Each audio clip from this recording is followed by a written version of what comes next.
Drama serial सजावार की next आने वाली एपिसोड में आप देखेंगे कि आशिर मुस्कान को रोता हुआ देखकर कहता है कि अभी मैं जावियार से पूछता हूँ कि उन लोगों ने मेरी बहन को इस तरह कैसे समझ रखा है, क्या लावारिस है ये, जिस पर कहती है आशिर की माँ आशिर से कि नहीं, इसमें जावियार का कोई कसूर नहीं है। जिस पर मुस्कान को रोता देखकर कहता है आशिर मैंने कितनी कॉल्स की हैं, उसने एक फ़ोन कॉल अटेंड नहीं की और आप कह रही हैं कि इसमें जावियार का कोई कसूर नहीं। उस वक्त तो बड़े भरम कराकर लेकर गया था मेरी बहन को अपने साथ कि उसे कोई फर्क नहीं पड़ता इसके पहले निकाह से।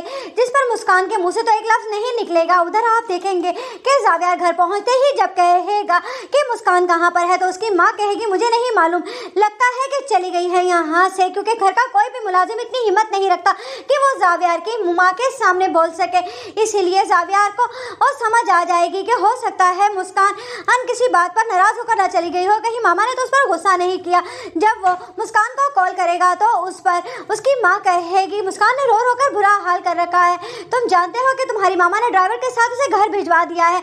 जिस पर जावियार है एकदम परेशान हो जाएगा और कहेगा नहीं, ऐसा नहीं हो सकता, मुझे मुस्कान पर पूरा भरोसा है और उसे लेने के लिए मैं आ रहा हूँ। इधर जावियार की माँ जावियार का हाथ पकड़ती है और कहती है कि तुम कहीं पर नहीं जाओगे, उस लड़की को इस घर में रहने का कोई हक नहीं है। इधर आप देखेंगे कि आखिरकार अली शादी करके अपनी कजन को अपने घर में ले ही आएगा और ये सब कुछ मदीहा के सामने हो रहा होगा और वो ये बात बिल्कुल बर्दाश्त नहीं कर पाएगी और कहेगी कि काश उसने अपने माँ बाप की बात मान ली होती।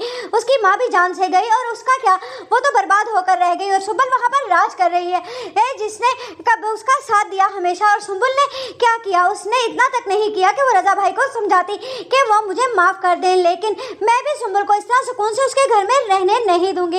इधर अली की शादी तो मैं एक्सेप्ट कर लूँगी, लेकिन सुंबल का उस घर में रहना अब मेरे लिए नाकाबिले बर्दाश्त है। मैं किसी भी तरह से ही अपने घर जाऊँगी।